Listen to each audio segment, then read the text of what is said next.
Isang mapayapang araw sa iyo. Welcome sa Living Word, isang pag-aaral mula sa Biblia. Ang mahalagang dugo ni Kristo, ang ating walang hanggang pagtubos. Pangunahing talata, KJV. Mga Hebreo Kapitulo 9 Versikulo 12. Hindi man sa pamamagitan ng dugo ng mga kambing at mga guya, kundi sa pamamagitan ng kanyang sariling dugo ay pumasok siya minsan sa dakong banal, na nagtamo ng walang hanggang pagtubos para sa atin. Ang mga Hebreo Kapitulo 9 Versikulo 12 ay isa sa pinakamalinaw at pinakamalalim na talata sa Bagong Tipan tungkol sa gawaing nailigtas ni Hesukristo. Ipinapakita nito ang pagiging higit ng alay ni Kristo kaysa sa sistema ng pag-aalay sa Lumang Tipan, at ipinapahayag ang ganap at walang hanggang pagtubos na nakamit sa pamamagitan ng kanyang mahalagang dugo. Sa ilalim ng Lumang Tipan, ang punong saserdote ay pumapasok sa kabanal-banalang lugar minsan sa isang taon sa araw ng pagbabayad sala, at nag-aalay ng dugo ng mga hayop para sa mga kasalanan ng bayan. Ngunit ang mga alay na iyon ay pansamantala lamang at tumuturo patungo sa isang mas dakilang alay na darating pa. Si Hesukristo, ang ating dakilang punong saserdote, ay tumupad sa lahat ng inaasahan ng mga alay na iyon. Hindi siya pumasok sa santuwaryo ng langit bitbit ang dugo ng mga kambing o guya. Pumasok siya sa pamamagitan ng kanyang sariling dugo, at inialay ang kanyang sarili bilang perpektong alay minsan at para sa lahat. Hindi tulad ng mga paulit-ulit na alay sa Lumang Tipan, ang alay ni Kristo ay ganap, sapat, at walang hanggan. Ang kanyang dugo ay lubos na tumutugon sa katarungan ng Diyos, nililinis ang budi ng nananampalataya, at tinitiyak ang walang hanggang pagtubos para sa sinumang maglagay ng kanilang pananampalataya sa Kanya. Ang pangunahing katotohanan ng talatang ito ay, si Hesukristo, sa pamamagitan ng kanyang sariling mahalagang dugo, ay nakamit ang walang hanggang pagtubos minsan at para sa lahat, na nagbibigay ng ganap na kapatawaran, pakikipagkasundo sa Diyos, at walang hanggang kaligtasan para sa lahat ng naniniwala. Ang aklat ng mga Hebreo ay isinulat para sa mga mananampalatayang galing sa lahing Hudyo na humaharap sa pag-uusig at natutukso ang bumalik pa sa sistema ng Lumang Tipan. Sa buong aklat, ipinapakita ng manunulat na si Hesukristo ay higit na dakila. Higit sa mga propeta, higit sa mga anghel, higit kay Moises, higit kay Josue, higit kay Aaron, higit sa pagkasaserdote ng mga Levita, higit sa mga alay ng Lumang Tipan. Ang mga Hebreo Kapitulo 9 ay nakatuon sa paghahambing ng tabernakulong dito sa lupa at ng santuwaryo sa langit. Sa taunang araw ng pagbabayad sala, Levitiko Kapitulo 16, ang punong saserdote ay pumapasok sa kabanal-banalang lugar bitbit ang dugo ng mga inialay na hayop upang magbayad sala para sa kasalanan ng Israel. Ang seremonyang iyon ay kailangang ulitin taon-taon dahil ang dugo ng hayop ay hindi kailanman makapag-aalis ng kasalanan ng tuluyan. Ipinapahayag ng mga Hebreo na tinupad at nalampasan ni Jesus ang buong sistema ng pag-aalay sa pamamagitan ng kanyang alay na minsan at para sa lahat. Si Kristo ay pumasok sa SANTUWARYO ng langit bilang ating PERFEKTONG punong saserdote. Hindi man sa pamamagitan ng dugo ng mga kambing at mga guya, kundi sa pamamagitan ng kanyang sariling dugo. Ang unang katotohanang inihayag sa mga Hebreo Kapitulo 9 Versikulo 12 ay ang pagiging higit ng pagkasaserdote ni Kristo. Ang mga saserdoteng Levita ay naglilingkod sa tabernaklong gawa ng kamay ng tao. Si Jesus ay naglilingkod sa tunay na santuwaryo sa langit sa harapan ng Ama. Ang mga saserdote sa lupa ay nag-aalay ng dugo ng hayop. Si Jesus ay inialay ang kanyang sarili. Ang mga alay ng hayop ay tumuturo lamang sa darating na tagapagligtas. Ang alay ni Kristo ay tumupad sa walang hanggang plano ng Diyos para sa pagtubos. Bawat alay sa Lumang Tipan ay tumuturo patungo sa Kalbaryo. Bawat dambana ay tumutukoy sa krus. Bawat saserdote ay naglalarawan kay Hesukristo, ang ating perpektong punong saserdote. Pag-aaral ng salitang Griego, archirias, punong saserdote. Bagamat hindi ito direktang ginamit sa talata 12, paulit-ulit na tinutukoy sa paligid nito na si Jesus ang punong saserdote. Ang kahulugan ng archieres, pinuno ng mga saserdote, pinakamataas na lingkod na pang-espiritual. Ang kumakatawan sa bayan sa harapan ng Diyos. Hindi tulad ng mga saserdoteng Levita. Si Jesus ay walang kasalanan. Si Jesus ay hindi namamatay. Hindi na niya kailangang mag-alay para sa kanyang sariling kasalanan. Ang pagkasaserdote niya ay walang hanggan. Lubos niyong kinakatawan ng mga mananampalataya sa harapan ng Ama. Pag-aaral ng salitang Griego, hema, dugo. Ang salitang hema ay tumutukoy sa dugo bilang pinagmumula ng buhay na ibinuhos sa pag-aalay. Sa buong kasulatan, ang dugo ay sumisimbolo sa pag-aalay ng buhay. Sa ilalim ng lumang tipan, kailangan ng dugo para sa seremonyal na pagbabayad sala. Sa ilalim ng bagong tipan, ang dugo ni Kristo ay nagtatamo ng ganap na pagtubos.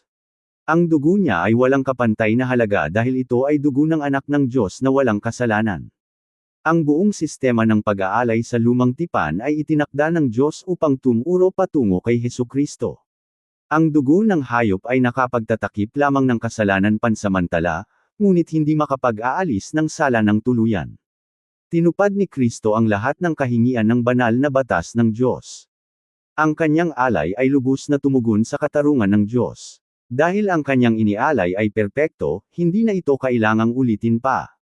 Ang mananampalataya ay nagpapahinga hindi sa mga paulit-ulit na ritual, kundi sa natapos na gawain ni Kristo. Isipin mong mayroon kang napakalaking utang na hinding-hindi mo kayang bayaran. Taon-taon ay nagbabayad ka ng kaunti, ngunit nananatili pa rin ang utang. Pagkatapos ay may dumating na may sapat na yaman at binayaran ang buong halaga ng lubusan. Wala ka ng utang na kailangang bayaran. Iyan ang pagkakaiba ng mga alay sa lumang tipan at ng alay ni Kristo. Ang mga dating alay ay tumuturo lamang na darating ang kapatawaran. Si Jesus ay nagbayad ng buong utang magpakailanman. Iukol ang iyong buong pagtitiwala kay Kristo, sa halip na sa sariling kabutihan, relihiyosong ritual, o gawang mabuti. Magpahinga sa katiyakan na ang kanyang alay ay sapat na sapat. Mamuhay araw-araw na may pasasalamat sa halagang ibinayad niya. Sambahin siya bilang iyong walang hanggang punong saserdote na patuloy na namamagitan para sa iyo sa harapan ng Ama. Si Hesukristo ang ating perpekto at walang hanggang punong saserdote na pumasok sa santuwaryo ng langit gamit ang kanyang sariling mahalagang dugo, at nagawa ang hindi kayang gawin ng sinumang saserdote dito sa lupa o alay ng hayop. Amen. Maraming salamat sa pakikinig. Ako si Pastor Jeff Flores, nagsasabing sa Diyos ang lahat ng papuri. Isang mapayapang araw sa iyo. Welcome sa Living Word, isang pag-aaral mula sa Biblia. Ang mahalagang dugo ni Kristo, ang ating walang hanggang pagtubos. Ikalawang bahagi. Punto 2, ang kapangyarihan ng dugo ni Kristo na lumilinas, tumutubos, at nakikipagkasundo. Talata, mga Hebreo Kapitulo 9 versikulo 12, KJV. Hindi man sa pamamagitan ng dugo ng mga kambing at mga guya, kundi sa pamamagitan ng kanyang sariling dugo ay pumasok siya minsan sa dakong banal, na nagtamo ng walang hanggang pagtubos para sa atin, mga Hebreo Kapitulo 9 versikulo 12. Mga kapatid, sa unang bahagi ay natutunan nating si Hesukristo ang ating perpekto at walang hanggang punong saserdote. Hindi tulad ng mga saserdote sa lumang tipan, hindi siya pumasok sa santuwaryong gawa ng tao bitbit ang dugo ng mga hayop. Sa halip, pumasok siya sa santuwaryo ng langit sa pamamagitan ng kanyang sariling dugo, at nagawa ang hindi kailanman makakayang gawin ng sinumang saserdote dito sa lupa. Ngayon ay mayroon tayong mahalagang tanong. Bakit napakamakapangyarihan ng dugo ni Jesus? Paanong ang iisang alay lamang ay nakagawa ng bagay na hindi nagawa ng libo-libong pag-aalay ng hayop? Ang sagot ay matatagpuan sa perpektong pagkatao at natapos na gawain ni Hesukristo. Mahalaga ang kanyang dugo dahil ito ay dugo ng walang dapusang kordero ng Diyos na kusang loob na ibinigay ang kanyang sarili para sa mga kasalanan ng sanlibutan. 2. Ang kapangyarihan ng dugo ni Kristo na lumilinis, tumutubos, at nakikipagkasundo.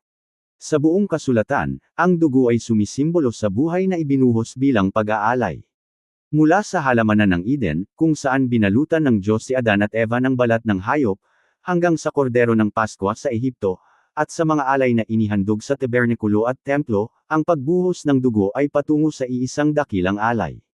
Bawat alay sa lumang tipan ay tumuturo patungo sa Kalbaryo. Ang dugo ng hayop ay hindi kailanman ang huling lunas. Nagsilbi itong anino na tumutukoy sa katotohanan, si Hesukristo. Nang ibuhos ni Kristo ang kanyang dugo sa krus, tinupad niya ang bawat alay, handog, at larawang inihula sa ilalim ng lumang tipan.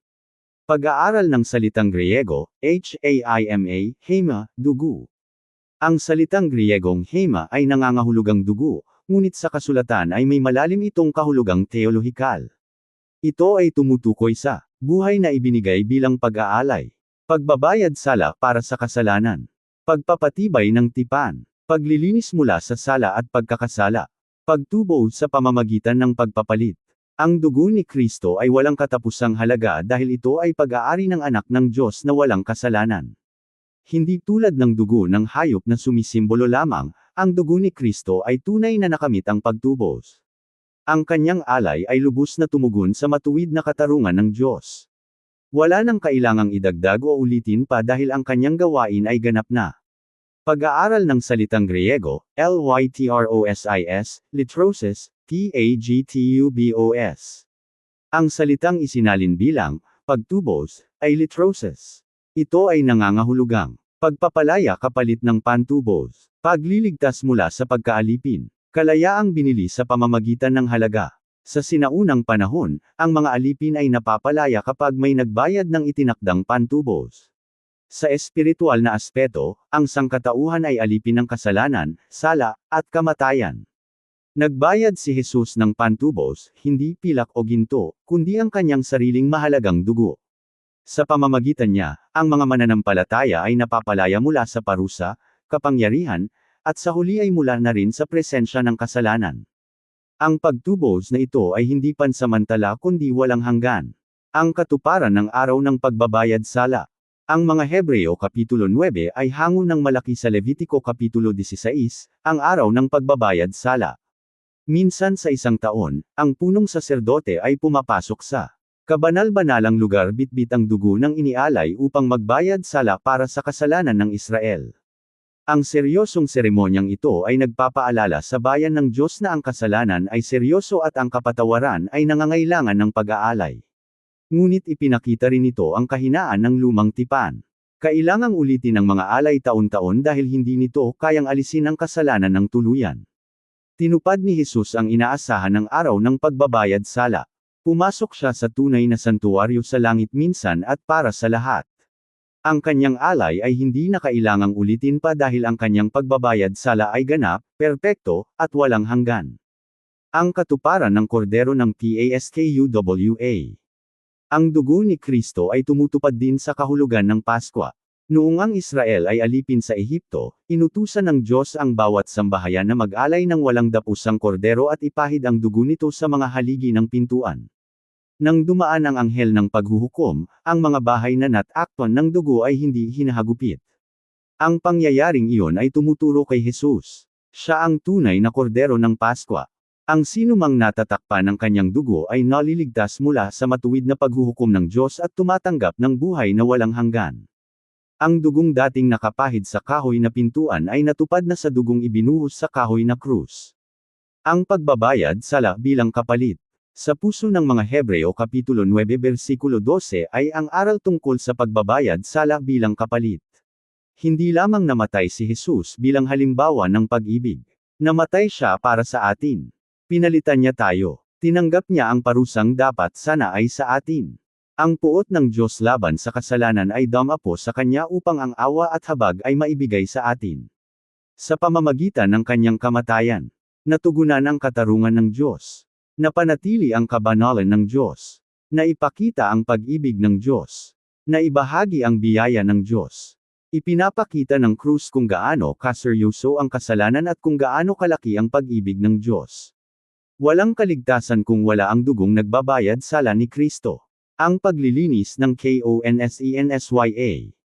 Ang dugo ng hayop ay nakapaglilinis lamang ayon sa seremonya, ngunit hindi nito kayang linisin ang konsensya. Tanging ang dugo ni Kristo ang umaabot sa pinakaloob ng ating pagkatao. Marami pa rin ang pasa ng pakiramdam ng pagkakasala kahit humingi na ng tawad. Ipinapahayag ng Ebanghelyo na ang mga nagtitiwala kay Kristo ay tunay na pinatawad na. Ang mananampalataya ay hindi na nasa ilalim ng paghuhukom. Ang malinis na konsensya ay nagbibigay daan sa masayang pagsamba, matapang na panalangin, at tapat na paglilingkod. Hindi tayo naglilingkod sa Diyos upang makuha ang kanyang pagtanggap, naglilingkod tayo dahil tinanggap na tayo sa pamamagitan ni Kristo. Ang batik na hindi matanggal. Isipin mo ang isang damit na ang dumi ay hindi na kayang tanggalin ng kahit anong paraan ng tao. Sa bawat pagkuskus at paglaba, nananatili pa rin ang batik. Pagkatapos ay dumating ang dalubhasa at gumamit ng lunas na nagtanggal ng lahat ng dumi hanggang sa maging walang mantsa ang damit. Ganoon din ang kasalanan, nag-iiwan ito ng mansang hindi kayang burahin ng tao. Hindi ito kayang alisin ng relihiyon. Hindi ito kayang alisin ng mabubuting gawa.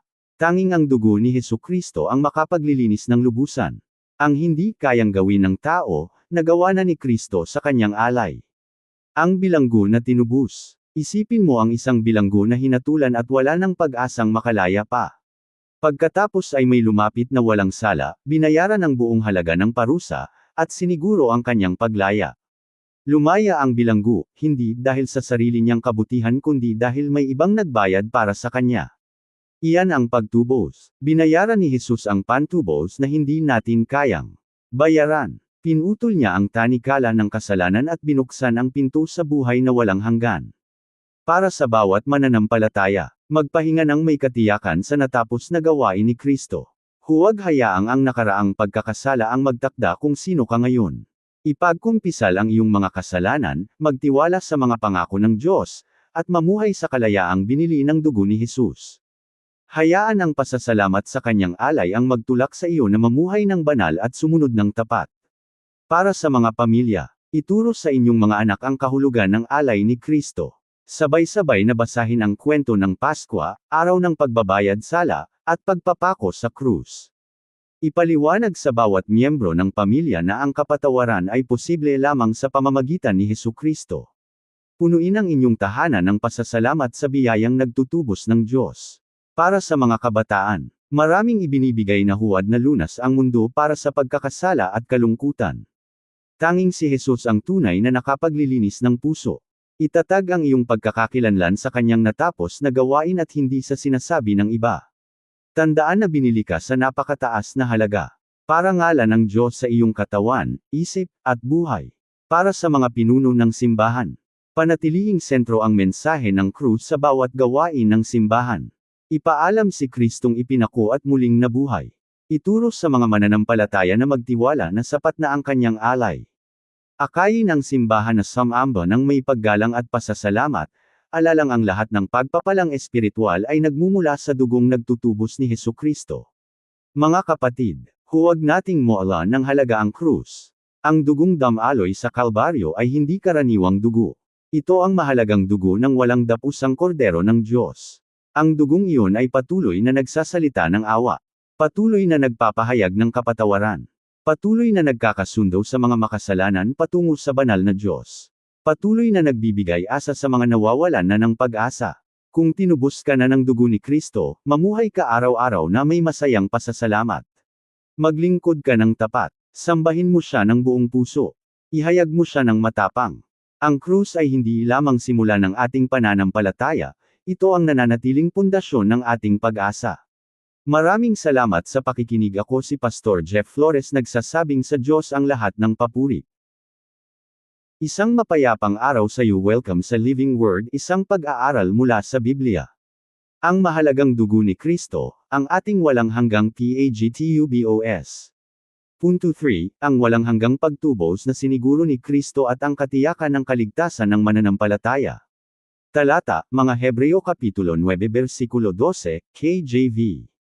Hindi man sa pamamagitan ng dugo ng mga kambing at mga guya, kundi sa pamamagitan ng kanyang sariling dugo ay pumasok siya minsan sa dakong banal, na nagtamo ng walang hanggang pagtubos para sa atin, mga Hebreo Kapitulo 9 versikulo 12.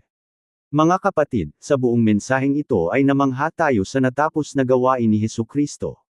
Sa unang punto, natutunan nating si Jesus ang ating perpekto at walang hanggang punong saserdote na pumasok sa tunay na santuwaryo ng langit, hindi bitbit ang dugo ng mga hayop, kundi ang kanyang sariling mahalagang dugo.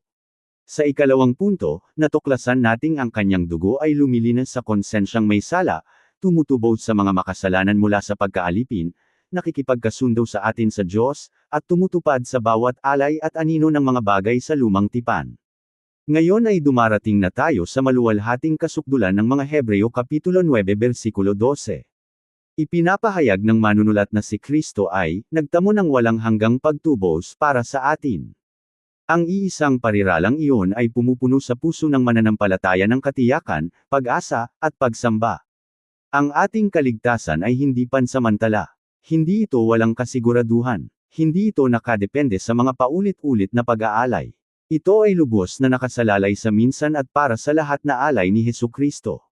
3. Ang walang hanggang PAGTUBOS na siniguro ni Kristo at ang katiyakan ng kaligtasan ng MANANAMPALATAYA. Ang salitang, walang hanggan, ay nagbabago sa lahat ng bagay. Ang mga alay sa ilalim ng lumang tipan ay kailangang ulitin ng walang tigil. Taon-taon ay may panibagong kordero. Taon-taon ay may muling pagbuhos ng dugo. Taon-taon ay muling ginaganap ang araw ng pagbabayad sala. Ang mga alay na iyon ay nagpapaalala sa Israel na ang kasalanan ay nanatiling problemang hindi pa nalulutas. Ngunit nang sumigaw si Jesus nang naganap na, Juan Kapitulo 19 versikulo 30, ipinahayag niya na ang gawain ng pagtubos ay ganap na natapos na. Wala nang kailangang idagdag pa. Wala nang makapagpapaganda pa sa kanyang nagawa. Ang halaga ay lubos na nabayaran na. Ang utang ay kinansela na. Ang daan patungo sa presensya ng Diyos ay nabuksan na magpakailanman. Dahil ang alay ni Kristo ay perpekto, ang kanyang pagtubos ay walang hanggan. Pag-aaral ng salitang Griego, aionios, aionios, walang hanggan. Ang salitang Griegong aionios ay nangangahulugang walang katapusan, walang wakas, palaging nananatili, kabilang sa panahong darating. Kapag binanggit ng mga Hebreo ang walang hanggang pagtubos, ipinapahayag nito na ang gawaing naging iligtas ni Kristo ay may halagang walang katapusan. Ang kanyang alay ay hindi kailanman nawawalan ng bisa. Ang kapangyarihan nito ay hindi humihina. Ang bisa nito ay hindi kumukupas. Walang mananampalataya ang nangangailangan ng ibang alay dahil ang alay ni Kristo ay sapat na magpakailanman. Ang katotohanang ito ay nagbibigay ng malalim na katiyakan sa bawat anak ng Diyos. Ang bagong tipan, mas mabuting pangako. Paulit-ulit na inihahambing ng mga Hebreo ang lumang tipan sa bagong tipang itinatag ni Hesukristo. Sa ilalim ng lumang tipan, ang mga saserdote ay patuloy na naglilingkod. Ang mga alay ay paulit-ulit na ginagawa. Ipinapakita ng batas ang kasalanan ngunit hindi ito kayang alisin.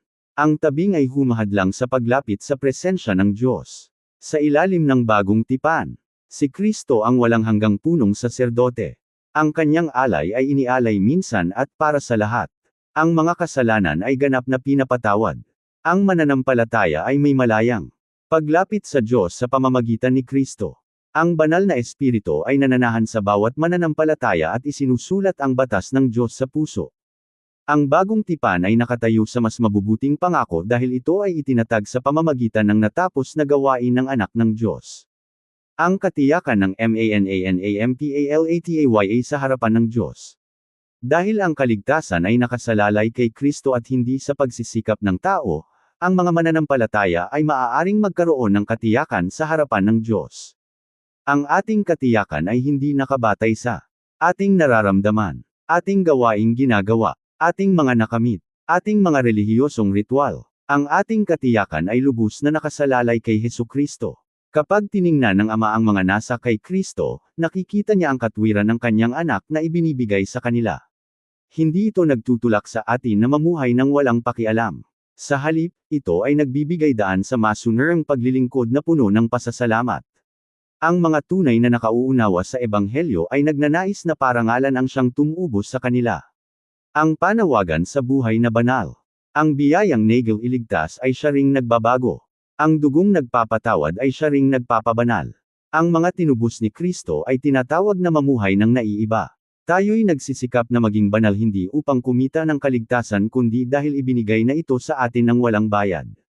Ang ating buhay ay dapat magpakita ng pag-ibig sa Diyos, pag-ibig sa kapwa, kalinisan ng puso, katapatan sa pananalita, pagmamalasakit sa mga nangangailangan, katapatan sa pagsamba, katapangan sa paghahayag ng Ebanghelyo, pagtitiis sa gitna ng mga pagsubok. Bawat gawaing pagsunod ay nagiging pagpapahayag ng pasasalamat sa hindi matatawarang kaloob ng pagtubos. Ang walang hanggang pagtubos ay tinitiyak din ang walang hanggang pamana. Balang araw ang bawat mananampalataya ay tatayo sa harapan ni Kristo. Wala ng kasalanan, wala ng kamatayan, wala ng kalungkutan, Wala ng paghihirap. Ang korderong nagbuhos ng dugo ay maghahari magpakailanman. Ang kanyang tinubos na bayan ay sasamba sa kanya sa buong walang hanggan. Ipinapakita ng aklat ng pahayag ang napakaraming tao mula sa bawat bansa, lipi, bayan, at wika na pumupuri sa korderong pinatay. Iyan ang tadhana ng bawat mananampalatayang nahugasan sa kanyang mahalagang dugo. Ang RESITONG may markang NABAYARAN na ng buo. Isipin mong nakatanggap ka ng race itong may nakasulat na malalaking titik. NABAYARAN na ng buo. Wala nang nagpapautang ang makakahingi pa ng bayad. Ang utang ay natugunan na. Sa krus, binayaran ni Jesus ang ating utang ng lubusan. Kapag inaaring matuwid ng Diyos ang mananampalataya, ang talaan ng kasalanan ay kinakansela na. Ang paratang ay nasagot na. Ang parusa ay inalis na. Ang mananampalataya ay nakatayong pinatawad dahil binayaran na ni Kristo ang lahat. Ang batang inampon. Isang bata ang dating namumuhay ng walang pamilya, walang kasiguraduhan sa bukas. Pagkatapos ay may mapagmahal na mga magulang na legal na inampun siya. Ang pag-aampon ay ganap na. Nakatanggap ang bata ng bagong pangalan, bagong tahanan, at tiyak na pamana. Ganoon din, ang mga tinubos ni Kristo ay inampon sa pamilya ng Diyos. Hindi na tayo dayuhan o kaaway. Tayo ay mga anak ng Diyos na buhay, na may pamana na hindi kailanman masisira o mawawala. Para sa bawat mananampalataya, magpahinga sa katiyakan ng natapos na gawain ni Kristo. Tanggihan ang kasinungalingang kailangan mong kitain ang pabor ng Diyos sa pamamagitan ng sariling pagsisikap. Araw-araw na magpasalamat sa Diyos sa kanyang biyayang nagtutubos. Hayaan ang iyong katiyakan na magbunga ng masayang pagsunod, tapat na paglilingkod, at matibay na pag-asa. Kapag bumigat ang pakiramdam ng sala o pagdududa, bumalik sa krus at alalahanin na nakamit na ni Kristo ang walang hanggang pagtubos. Para sa mga pamilya, itatag ang inyong tahanan sa Ebanghelyo. Paulit-ulit na ipaalala sa isa't isa na ang kaligtasan ay kaloob ng Diyos sa pamamagitan ni Hesukristo. Ituro sa inyong mga anak na pahalagahan ng krus at mamuhay na may pasasalamat, kabanalan, at pagmamalasakit. Hayaan ang pagpapatawad at biyaya ang maging katangian ng inyong ugnayan dahil kayo ay unang nakatanggap ng kapatawaran kay Kristo. Para sa mga kabataan, ang iyong pagkakakilanlan ay hindi nakadepende sa tagumpay, kabiguan, kasikatan, o kayamanan. Kung ikaw ay kay Kristo, ikaw ay tinubos, pinatawad, at lubos na minamahal. Mamuhay ng nararapat sa Ebanghelyo. Pagsikapan ang kalinisan, katapatan, at katapatan. Hayaan ang pag-ibig ni Kristong nagtutubos ang humubog sa bawat desisyon mong gagawin. Para sa mga pinuno ng simbahan, huwag lumayo sa mensahe ng krus. Panatilihing sentro ang alay ni Kristong nagbabayad sala sa pangangaral, pagtuturo, pagsamba, at paghubog sa mga mananampalataya. Palakasin ang mga mananampalataya gamit ang katiyakang matatagpuan sa Ebanghelyo. Ihanda ang simbahan na ipahayag ang mabuting balita na ang walang hanggang pagtubos ay para sa lahat ng naniniwala kay Hesukristo. Mga kapatid, huwag nating ilagay ang ating pagtitiwala sa sariling kabutihan. Huwag umasa sa pagiging relihiyoso lamang. Huwag manalig sa kakayahan ng tao. Iukol ang buong pagtitiwala kay Hesukristo. Ang kanyang dugo ay sapat na. Ang kanyang alay ay sapat na. Ang kanyang pagtubos ay walang hanggan. Ang kanyang mga pangako ay hindi nabibigo. Kung tinubos ka na ni Kristo, magalak ka. Kung pinatawad ka na ni Kristo, lumakad ka sa kalayaan. Kung tinawag ka na ni Kristo, paglingkuran mo siya ng tapat. Kung darating na muli si Kristo, mamuhay ka na may masayang paghihintay. Ang krus ay nakapagbigay na ng bagay na hindi kailanman mabubura ng walang hanggan. Habang tinatapos natin ang pag-aaral sa mga Hebreo Kapitulo 9 versikulo 12, alalahanin natin ang tatlong katotohanang makapagbabago ng buhay. Isa, si Hesukristo ay pumasok sa santuwaryo ng langit bilang ating perpektong punong saserdote. Hindi tulad ng mga saserdote sa lumang tipan, inialay ni Kristo ang kanyang sarili minsan at para sa lahat. Ang kanyang pagkasaserdote ay walang hanggan, perpekto, at sapat. Dalawa, ang mahalagang dugo ni Kristo ay lumilinis, tumutubos, at nakikipagkasundo. Tinupad nito ang bawat alay sa lumang tipan. Nililinis nito ang konsensyang may sala, tinutubos ang mga makasalanan mula sa pagkaalipin, at pinagkakasundo tayo sa banal na Diyos. Wala nang ibang alay na makapagliligtas. 3. Siniguro ni Kristo ang walang hanggang pagtubos para sa lahat ng naniniwala. Ang ating kaligtasan ay nakasalalay sa kanyang natapos na gawain. Dahil ang pagtubos ay walang hanggan, ang mga mananampalataya ay may katiyakan, pag-asa, at lakas ng loob sa harapan ng Diyos. Ang maluwalhating katotohanang ito ay tumatawag sa atin na mamuhay ng banal, maglingkod ng tapat, at sumamba ng may kagalakan hanggang sa pagbabalik ni Kristo. Mga kapatid, huwag nating kalimutan ang krus. Ito ang pundasyon ng ating kaligtasan, pinagmumulan ng ating pag-asa, at dahilan ng ating pagsunod. Mamuhay araw-araw na may pasasalamat sa mahalagang dugo ni Jesus. Lumakad sa kabanalan. Maglingkod ng may pagpapakumbaba. Ihayag ang ebanghelyo ng walang takot. At sabik na hintayin ang araw na ang pananampalataya ay magiging pagkakita na, at sasambahin natin ang ating manunubos ng mukhaan. Marahil ngayon ay nagtitiwala ka pa sa iyong relihiyon, mabubuting gawa, o sariling kabutihan upang maging maayos ka sa Diyos. Ipinapahayag ng mga Hebreo Kapitulo 9 versikulo 12 na tanging ang dugo lamang ni Hesukristo ang makapagbibigay ng walang hanggang pagtubos. Walang pagsisikap ng tao ang makapag-aalis ng kasalanan. Tanging si Kristo ang makapagliligtas. Ngayon, lumapit ka sa Kanya ng may pagsisisi at pananampalataya. Manalig na namatay si Jesus para sa iyong mga kasalanan, muling nabuhay, at ngayon ay nag-aalok ng kapatawaran at buhay na walang hanggan. Tanggapin siya bilang iyong Panginoon at tagapagligtas. Kung ikaw naman ay mananampalataya na ngunit namumuhay na may dalang sala, takot, o kawalan ng kasiguraduhan, alalahanin ang pangako ng salita ng Diyos. Nakamit na ni Kristo ang walang hanggang pagtubos. Magpahinga sa kanyang natapos na gawain. Ipanumbalik ang iyong paninindigan na mamuhay ng nararapat sa Ebanghelyo. Kung tinatawag ka ng Diyos sa paglilingkod, misyon, paghahayag, o tapat na pagtupad ng tungkulin sa inyong simbahan, isuko ang iyong sarili ng buong puso. Ang siyang tumubos sa iyo gamit ang kanyang dugo ay karapat-dapat sa iyong buong buhay. Ama sa langit, nagpapasalamat kami sa mahalagang dugo ng iyong anak na si Hesukristo. Salamat dahil sa kanyang minsan at panghabang buhay na alay ay nagkaroon tayo ng walang hanggang pagtubos, ganap na kapatawaran, at pag-asa ng buhay na walang hanggan.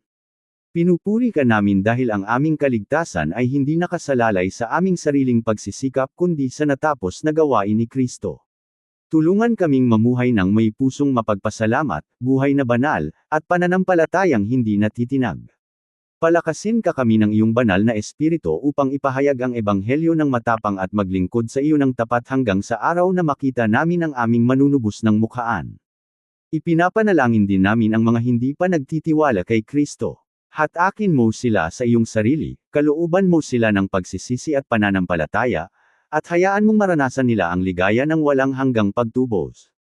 Ang lahat ng ito ay aming hinihiling sa makapangyarihang pangalan ni Hesukristo, aming dakilang punong saserdote at muling nabuhay na Panginoon. Amen. Si Hesukristo, sa pamamagitan ng kanyang sariling mahalagang dugo, ay pumasok sa santuwaryo ng langit minsan at para sa lahat, at siniguro ang walang hanggang pagtubos para sa sinumang sumasampalataya. Ang kanyang natapos na gawain ay nagbibigay ng ganap na kapatawaran, matibay na katiyakan, malayang paglapit sa Diyos, at tiyak na pag-asa ng buhay na walang hanggan. Kaya naman, ang mga mananampalataya ay tinatawag na magpahinga ng may katiyakan sa kanyang biyaya, mamuhay ng banal at mapagpasalamat, at ipahayag ang kapangyarihang iligtas ng kanyang ebanghelyo sa buong sanlibutan. Amen. Maraming salamat sa pakikinig. Ako si Pastor Jeff Flores, nagsasabing sa Diyos ang lahat ng papuri.